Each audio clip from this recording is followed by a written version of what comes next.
یہ پہلا تاریخی موقع ہے جب اقوام متحدہ کے secretary general Antonio Guterres general assembly کے سالانہ اجلاس کی افتتاحی تقریر میں پاکستان کے لیے مضطرب نظر آئے۔ انہوں نے وہاں موجود عالمی سربراہان و نمائندگان کو اس آنکھوں دیکھی صورتحال سے آگاہ کیا جو وہ 2 ہفتے قبل پاکستان میں خود دیکھ کر آئے تھے کہ کس لاکھوں سیلاب متاثرین بے گھر ہو کر بے یار و مددگار پڑے۔ ان کا کہنا تھا کہ ماحولیاتی تبدیلی میں پاکستان ذمہ دار نہیں لیکن خمیازہ پاکستان کی عوام بھگت رہے ہیں۔ افتتاحی تقریر میں سیکریٹری جنرل کے پاکستان میں سیلاب کی تباہ کاریوں کے ذکر کے بعد یہ ممکن نہیں تھا کہ ان کے بعد تقاریر کے لیے آنے والے عالمی حکمران پاکستان میں سیلاب اور اس کے اثرات پر بات نہ کرتے، یہاں تک کہ امریکہ صدر جو بائیڈن جو ماضی میں ماحولیاتی تبدیلیوں پر فرانس و دیگر مغربی ممالک اور چین و روس کے ساتھ بات چیت سے گریز کرتے رہے اور اس مسئلے پر انہوں نے سابق امریکی صدر ٹرمپ کی پالیسی کو جاری رکھا، وہ بھی اپنی بطور میزبان کی گئی تقریر میں پاکستان میں سیلاب کی صورتحال اور ماحولیاتی تبدیلی کے پاکستان پر پڑنے والے اثرات پر بولے بغیر نہیں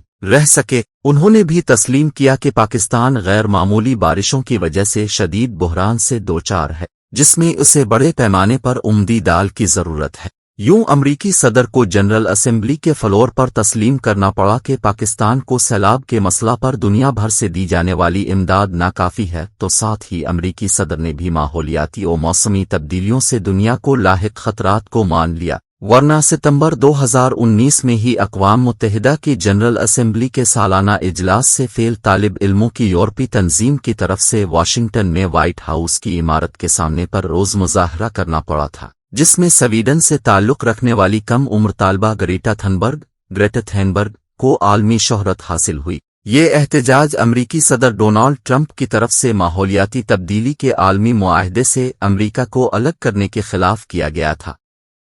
اس احتجاج میں گریٹا کے جوشیلے خطاب کی بدولت جو امریکی میڈیا پر براہ راست دکھایا جا رہا تھا، اس سے متاثر ہے کر امریکہ کے طول و عرض سے ہزاروں نوجوان طلبہ اس احتجاج میں شرکت کے لیے واشنگٹن پہنچ گئے۔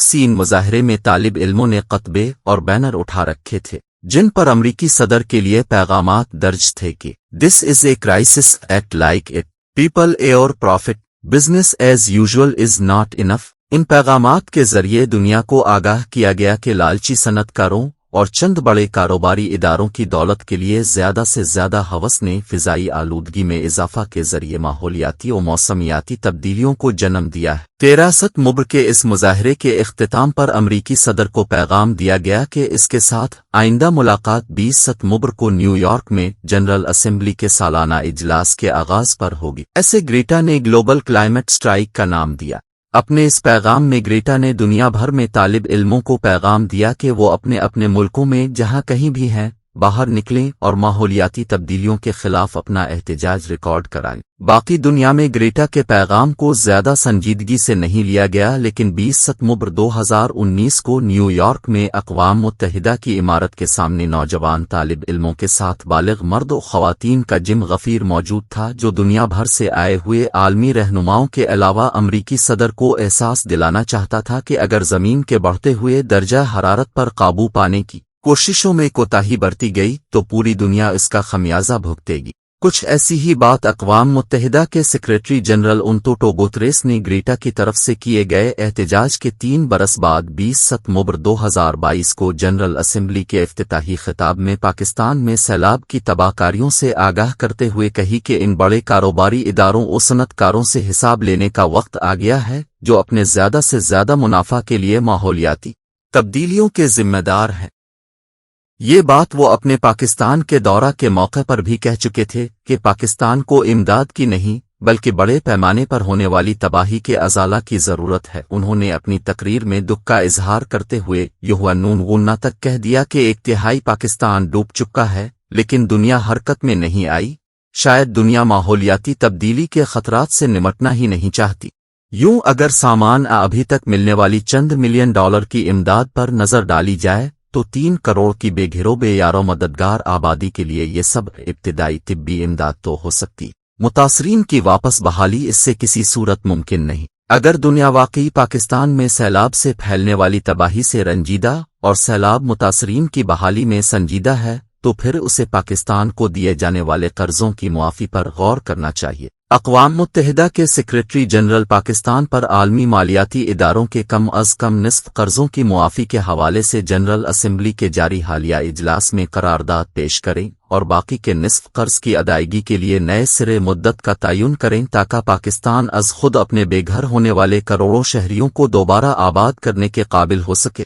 پاکستان کو اس وقت فوری طور پر ان ادویات کی ضرورت ہے جو سیلابی صورتحال کی وجہ سے بچوں، نون غنہ اور خواتین میں پھیلنے والی بیماریوں کی فوری روک تھام کے لیے ضروری ہے۔ فی الحال پاک فوج کے طبی یونٹ بڑے پیمانے پر سیلاب متاثرین کی مدد کے لیے سیلاب زدہ علاقوں میں خدمات کے لیے موجود ہے،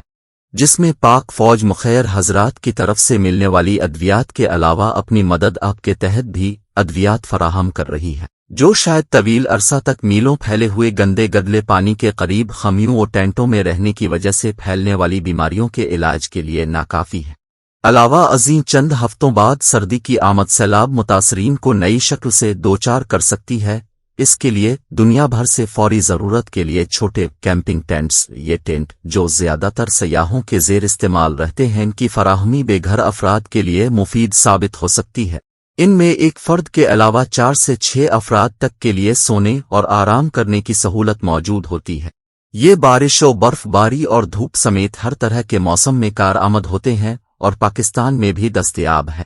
لیکن اس طرح کے ٹینٹ ہوں پاکستان میں زیر استعمال روایتی خیمے، یہ سب عارضی طور پر تو ریلیف فراہم کر سکتے ہیں، تاہم تباہ و برباد ہونے والے ان لاکھوں گھروں کا متبادل نہیں ہیں جو پہلے غیر معمولی بارشوں اور بعد ازاں سیلاب میں زمین بوس ہو گئے اور ان کی بحالی میں کئی سال لگ سکتے ہیں۔ یہاں ایک اور مسئلہ متاثرین میں امداد کے حوالے سے عوام کا سیاسی اشرافیہ اور حکومتوں پر عدم اعتماد کا بھی ہے۔ مخیر حضرات ہوں یا مدد کرنے والی NGOs، سب فوج کے ذریعے متاثرین تک امداد کی فراہمی چاہتے ہیں، اور یہ حقیقت بھی ہے کہ پاک فوج ہی واحد قومی ادارہ ہے جو ہمیشہ قدرتی آفات میں سیاسی وابستگیوں سے بالاتر ہے کر اس کوشش میں رہتی ہے کہ جس قدر ممکن ہو متاثرین کی مشکلات کو کم کیا جا سکے، چاہے اس کے لیے انہیں خود کتنی ہی مشکلات کا سامنا کیوں نہ ہو۔ یہ پاکستانی عوام کا اپنی فوج سے محبت اور ان پر اعتماد کا بہت بڑا ثبوت ہے۔